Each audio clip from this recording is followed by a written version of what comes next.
আল্লাহ রাব্বুল আলামিন বলে, ওয়াসাইনাল ইনসানা বিওয়ালিদাইহি হামালাতহু উম্মুহু কুরহা ওয়া ওয়াদাআতহু কুরহা। আল্লাহ বলে 10 মাস পেটে গর্ভে ধারণ করেছে কষ্ট করে, এখানেই ক্ষান্ত হয় নাই, বরঞ্চ এরপরে আবার আমাকে আপনাকে যখন ভূমিষ্ঠ করেছে, বিজ্ঞানী গবেষণা করে বের করেছে, বাচ্চা যখন প্রসব করে মা যেই পরিমাণের কষ্ট হয়, ওই পরিমাণের কষ্টের 40 ভাগের 1 ভাগ কষ্ট যদি কোনো পুরুষের হইতো, সাথে সাথে ওই পুরুষটা জায়গায় মারা যাইত। এজন্য আল্লাহ রাব্বুল আলামিন বলে, মা বাবার সাথে কখনোই খারাপ আচরণ করবে না। ওয়াসাইনাল ইনসানা বিওয়ালিদাইহি হামালাতহু উম্মুহু কুরহা ওয়া ওয়াদাআতহু কুরহা ওয়া হামলুহু ওয়া ফিসালুহু 30 শাহরা। আল্লাহু আকবার বলেন। আল্লাহ রাব্বুল আলামিন বলে, এখানেই ক্ষান্ত নয়, এরপরে তোমাকে আমাকে দুইটা বছর আল্লাহ পাক রব্বুল আলামিন নির্দেশ দিয়ে দিয়েছে, মা আমাকে দুধ পান করাইছে, আত্মীয় বাড়িতে গেছে, খাবার শুরু করেছে, কেবল 1 নলা 1 লুকমা মুখের ভিতরে দিয়েছে। এমন সময় বাচ্চা যখন কান্না শুরু করে দিয়েছে, মা খাবারটা ছেড়ে দিয়া আইসা সন্তানকে কোলের ভিতরে জড়ায় নিয়েছে। কথা বলেন ঠিক কিনা? আজকে বর্তমান সমাজের ভিতরে মা বাবাকে কষ্ট দেয় এমন মানুষ আছে না নাই? কিতাবের ভিতরে লিখে, এক লোক বিবাহ করার পরে তার স্ত্রীর সাথে মার সাথে ঝগড়া হয়, বারবারই ঝগড়া হয়। এবার স্ত্রী বলে, তোমার মা যদি এই বাড়িতে থাকে আমি থাকবো না, আর যদি আমি থাকি তোমার মা থাকতে পারবে না। এই কথা বলে গিয়া যখন স্বামীকে বলেছে, স্বামী এবার মাকে কি ডাক দিয়ে বলে, মা তোমার বৌমা এই কথা বলতেছে, এখন আমি কি করব? মা এবার সন্তানকে ডাক দিয়ে বলে, এ কলিজার টুকরা সন্তান, এই যে তোমার কাছে একটা পাকা ফল দিলাম, পাকা ফল, এই ফলটা শুধুমাত্র 1 রাত তুমি বুকের ভিতরে ধারণ করবা, এটা যেন পিঠের নিচে পড়ে যেন ছেঁচে না যায়। শুধুমাত্র সকালবেলা যদি আমাকে আস্থা দিতে পারো, কোনো মানুষ ডাকার প্রয়োজন নাই, আমি একাই চলে যাব, তোমরাই এই বাড়িতে থাকবানি, আমি একাই আমার বাবার বাড়িতে চলে যাব। মা এই কথা বলে সন্তানকে ছেড়ে দিয়েছে। এবার ছেলের বউ বড় খুশি হয়ে গেছে, ছেলেও খুশি হয়ে গেছে, একটা সমাধান পেয়ে গেছি। রাতের বেলায় যখন সন্তান সেই পাকা ফলটা বুকের ভিতরে নিয়ে ঘুমাইছে, একটা পর্যায়ে গিয়ে ওই পাকা ফলটা বুকের থেকে কখন পড়ে গেছে নিজেও জানে না, পিঠের নিচে পড়ে গিয়ে একেবারে শেষে গেছে। সকালবেলা যখন মা গিয়ে ডাক দিয়ে বলে, বাবা আমারকে সেই ফলটা দাও, সন্তান এবার ডাক দিয়ে বলে, ফলটা তো কখন যেন জানতে ঘুমের কারণে পিঠের নিচে চলে গিয়ে শেষে গেছে, আমি তো জানি না। এবার মা চোখ দিয়ে পানি ঝরঝর করে ছেড়ে দিয়ে ডাক দিয়ে বলি, কলিজার টুকরা সন্তান, তোকে 5টা বছর আমি এইভাবে বুকের ভিতরে নিয়ে চলছি, 5টা বছর আমি তোমাকে বুকের ভিতরে এইভাবে রাখছি, কোনোদিন তুমি আমার পিঠের নিচে যাও নাই।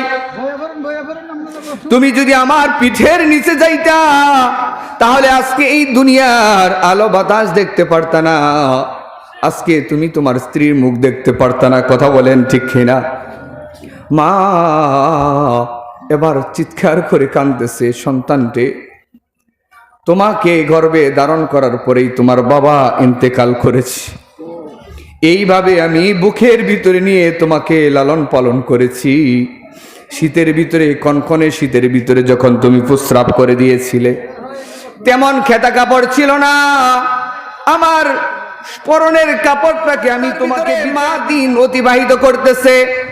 20 বছর যখন হয়ে গেছে, এমত অবস্থায় আল্লাহ পাক রব্বুল আলামিন এই সন্তানের প্রতি নারাজ হইয়া এমন একটা দুরারোগ্য দিয়েছে, এমন একটা রোগ দিয়েছে, শরীরের গোশতগুলা পচে পচে পড়ে যাচ্ছে আর দুর্গন্ধ বের হচ্ছে। নাউজুবিল্লাহ। শরীরের দুর্গন্ধের কারণে স্ত্রী বলে, না না, আমি তোমার সাথে সংসার করব না। শ্বশুর শাশুড়ি বলে, এই বাড়িতে থাকতে পারবা না তুমি, বাড়ির থেকে তাড়িয়ে দিয়েছে। এমন সময় যুবকটা কাঁদতেছে, আহারে, যেই স্ত্রীর মায়ায় মাকে ছেড়ে চলে আসলাম, আজকে সেই স্ত্রী আমাকে ছেড়ে দিল, এখন আমি কোথায় চলে যাব? রাস্তা দিয়ে ঘুরতেছে, হঠাৎ করে একটা হুজুরের সাথে সাক্ষাৎ হয়েছে। হুজুর বলেছে, তোমার কি মা বাবা জীবিত আছে? বলে, না না, আমার বাবা আমাকে গর্ভে ধারণ অবস্থায় মারা গেছে। আমার মা জীবিত ছিল, আজ 20 বছর হয়ে গেছে, এখনো পর্যন্ত কোনো খবর আমি জানি না। হুজুর বলেছে, তাহলে তুমি এক কাজ করো, তুমি গিয়ে খোঁজ নাও, তোমার মার কাছ থেকে দোয়া নাও, তোমার মার বদদোয়ার কারণে হয়তো বা তোমার এই দুরারোগ্য হয়েছে। এবার হুজুরের কথা অনুযায়ী যুবক চলে গেছে, ঠিকানা অনুযায়ী চলে গেছে। তার বাড়ি যেটা ছিল সে বাড়ি চেনে না, বাড়ির ভিতরে একটা বিল্ডিং হয়ে গেছে। এলাকার মানুষ যারা ছিল তাদেরকে জিজ্ঞাসা করেছে, বলেছে, তোমার মা সংসার চালাতে গিয়ে এই বাড়ি ভিটারা বিক্রি করে ফেলেছে, কিছুই নাই। বলে, আমার মা কোথায়? বলে যে অমক বাড়িতে আছে, কুড়ের ঘরের ভিতরে থাকে।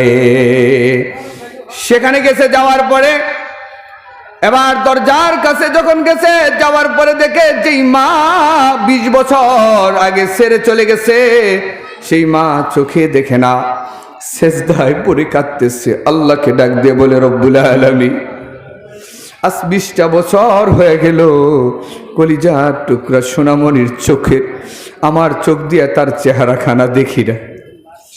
ওগো রব্বুল আলামিন বারবার মাথার ভিতরে হাত দিয়ে বলে, আল্লাহ, আমার মাথার ভিতরে যেই পরিমাণের চুল আছে, আমার কলিজার টুকরা সন্তানকে ওই পরিমাণের হায়াত তুমি বাড়ায়া দাও, সুবহানাল্লাহ। এই বলে কান্নাকাটি করতেছে। সন্তান চোখের পানি ধরে রাখতে পারে না, দরজার কাছ থেকে চিৎকার দিয়ে যখন মা বলে ডাক দিয়েছে, মা বলে ডাক দেওয়ার কারণে বৃদ্ধা মানুষটা চোখেও দেখে না, উঠতেও পারে না। এমন অবস্থায় কেমন যেন লাভ দিয়ে দাঁড়িয়ে গেছে, ডাক দিয়ে বলে, কে রে আমারে মা বলে ডাক দিলি? মনে হয় তুমি তো আমার কলিজার টুকরা সন্তানের ডাক, কিন্তু আজকে চোখটা হারায়া ফেলেছি। এই চোখ দিয়ে তোমাকে 20 বছর আগে দেখেছিলাম, না জানি তোমার চেহারাটা এখন কেমন হয়েছে। এই বলে মা সন্তানকে জড়াইয়া ধরেছে, বুকের ভিতরে ধরেছে। অথচ যেই সন্তান, যে স্ত্রী দুর্গন্ধের কারণে বাড়িতে থাকতে দেয় না, তাড়িয়ে দিয়েছে, মার কাছে দুর্গন্ধ নাই। মা সন্তানকে জড়ায় ধরে ডাক দিয়ে বলে, বাবা রে, দুপুরবেলা তুমি কি খাইছ? আল্লাহু আকবার বলে। চিন্তা করে দেখছেন, 20 বছর পরে আসছে, এত কষ্ট দেওয়ার পরেও, তারপরে মা সর্বপ্রথম ডাক দিয়ে বলে, বাবা তুমি দুপুরে কি খানা খাইছো? এই কথা বলার পরে মার কাছে যা ছিল খাবার দিয়েছে। সন্তানকে ডাক দিয়ে বলে, বাবারে, যতদিন আমি বেঁচে থাকি তুমি কিন্তু আমার কাছ থেকে সরবা না। একেই বলা হয় মা। কথা বলেন ঠিক কিনা? আজকে আমরা সেই মা বাবাকে ভুলে গেছি। আল্লাহ রাসূল সাল্লাল্লাহু আলাইহি ওয়াসাল্লাম বলে, আলা উহাদ্দিসুকুম বিআকবারিল কাবাইর আল ইশরাকু বিল্লাহ ওয়া উকুকুল ওয়ালিদাইন ওয়া শাহাদাতুজ জুর। রসুল বলে, ও আমার সাহাবায়ে কেরাম, আমি কি তোমাদেরকে সবচাইতে বড় বড় কবিরা গুনাহ আমি জানায় দেব কিনা? বলে, হ্যাঁ হ্যাঁ অবশ্যই জানায় দেন। বলে, 1 নম্বর হলো আল্লাহর সাথে শরীক করা, 2 নম্বর হলো মাতা পিতার অবাধ্য হওয়া, মাতা পিতার নাফরমানি করা সবচাইতে বড় মারাত্মক গুনাহ। আজকে সমাজের ভিতরে আমরা মা বাবাকে কষ্ট দেই। আল্লাহ রাব্বুল আলামিন অনেক অপরাধ আছে, যেই পাপগুলো আছে, যেই পাপের কারণে অনেক সময় দুনিয়াতে শাস্তি দেয় না, কিন্তু মা বাবার সাথে যারা নাফরমানি করে, মা বাবার দিলের ভিতরে যারা কষ্ট দেয়, আল্লাহ পাক রব্বুল আলামিন তাদেরকে দুনিয়াতেও শাস্তি দিবে এবং কি মরার পরেও তাদেরকে শাস্তি দিবে। নাউজুবিল্লাহ বলেন। অথচ মা বাবা আজকে কবরের ভিতরে ঘুমায়া রয়েছে। হাদিসের ভিতরে আসছে 6 দিন মা বাবার রূহগুলা কবর থেকে উঠে আসে। একদিন হলো জুমার দিনে মা বাবার রূহগুলা কবর থেকে উঠে আসে, শবে বরাতের দিনে, শবে কদরের দিনে, ছোট ঈদের দিনে।